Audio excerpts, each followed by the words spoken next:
ख्रीस्त में प्यारे भाइयों और बहनों, कृषि कार्यकलाप से हम सभी परिचित हैं, क्योंकि भारत एक कृषि प्रधान देश है जहां 65% जनसंख्या खेती से जुड़ी हुई है।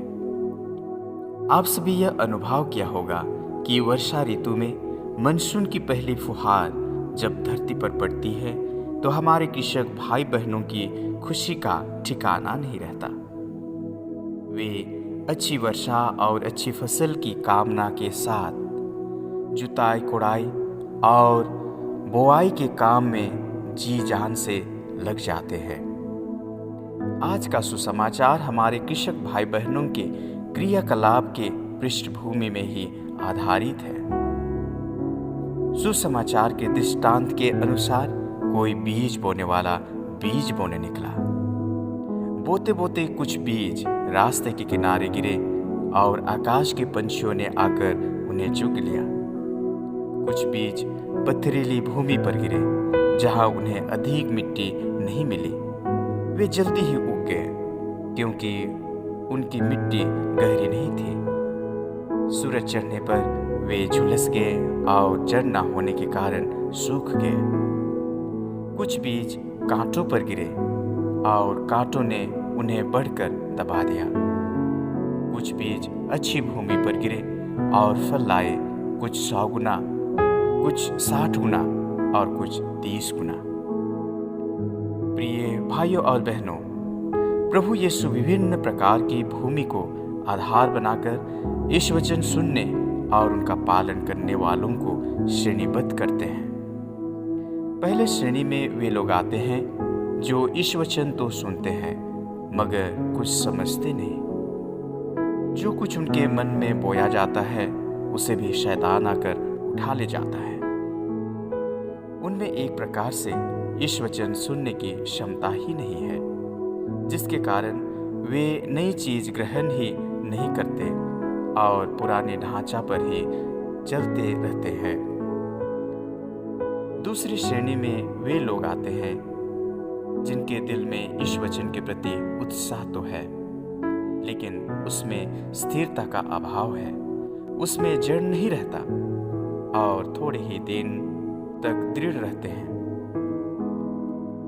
तीसरी श्रेणी के लोग इस वचन को प्रसन्नता के साथ सुनते और ग्रहण करते हैं, मगर सांसारिक चिंताओं और कठिनाइयों के आगे वे झुक जाते हैं और फल नहीं लाते। अंतिम श्रेणी के लोग वे हैं जो इस सारी चिंताओं को और मोह माया से दूर रहते हैं, प्रसन्नतापूर्वक इस वचन ग्रहण करते हैं, उसमें दृढ़ बने रहते हैं और 100 गुना, 60 गुना और 30 गुना फल लाते हैं। कहने का तात्पर्य यह है कि कठिन परिस्थितियों में भी दृढ़ बने रहने वाले भक्तों को ईश्वर अनन्य कृपादानों से भर देते हैं। आइए हम अपने आप को प्रश्न करें कि हम किस श्रेणी में आते हैं। ईश्वर का वचन हमारे जीवन को कितना असर करता है। कई बार, कई वर्षों के बाद भी हम अपने आप में कई आध्यात्मिक उन्नति तथा व्यक्तिगत जीवन में परिवर्तन नहीं देख पाते हैं। यह दृष्टांत दिखलाता है कि हमारी असफलता और अनिच्छाओं के बावजूद ईश्वरीय कृपा हमें कार्य करते रहती है और हमें समय समय पर फल भूमि होने देती है।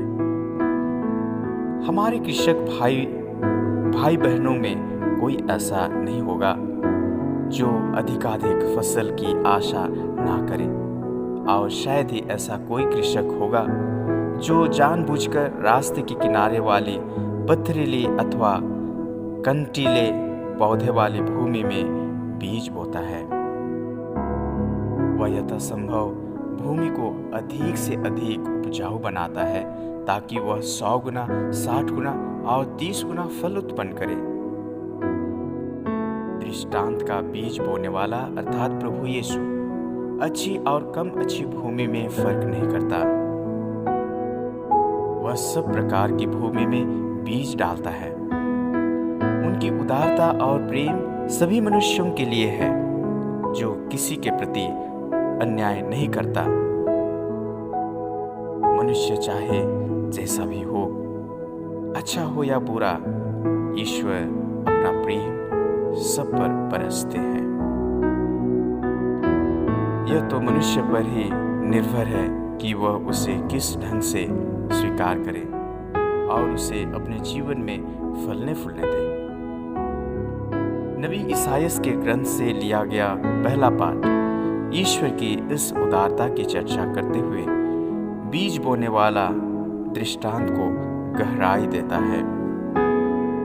प्रभु यीशु के उद्देश्य को घोषणा करते हुए इसायास नबी भविष्यवाणी करते हुए कहते हैं, जिस तरह पानी और बर्फ आकाश से उतरकर भूमि सींचे बिना उसे उपजाऊ बनाए और हरियाली से ढाके बिना वहां नहीं लौटते, जिससे भूमि बीज बोने वाले को बीज और खाने वाले को अनाज दे सके, उसी तरह मेरी वाणी मेरे मुख से निकलकर व्यर्थ ही मेरे पास नहीं लौटती। मैं जो चाहता था वह उसे कर देती है और मेरा उद्देश्य पूरा करने के बाद ही वह मेरे पास लौट आती है। रोमियों के नाम अपने पत्र में संत पौलुस कहते हैं, हमें तो पवित्र आत्मा के पहले कृपादान मिल चुके हैं, लेकिन हम ईश्वर के संतान बनने और अपने शरीर की मुक्ति की राह देख रहे हैं।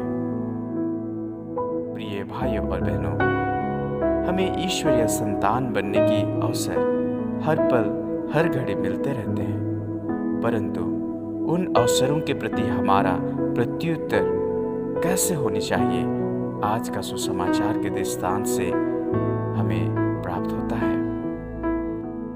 प्रिय भाइयों और बहनों, सभी बीजों में नए पौधे का रूप देने की शक्ति है, अर्थात ईश्वर के वचन में हम सबों के जीवन को परिवर्तन करने की शक्ति है।